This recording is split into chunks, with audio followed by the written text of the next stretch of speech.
everybody, I'm Lily and I'm the Discovery Co-op Kids Club Ambassador.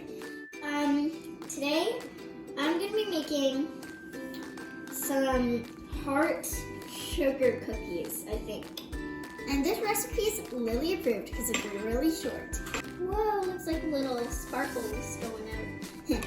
Next, butter, which you will need a spoon to get out with. And make sure it's room temperature butter.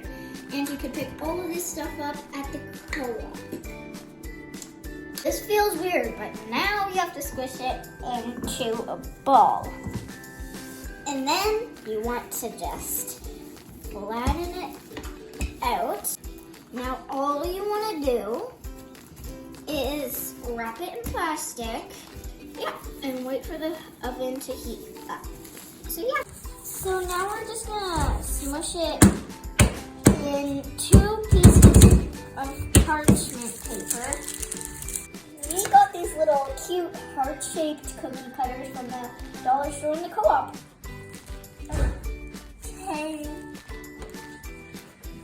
These are gonna go in the oven to 7 to 9 minutes. So we got the some co-op icing and just put some food corn in it. This one's red, this one's pink, and this one's purple. And then we got some nerds and sprinkles.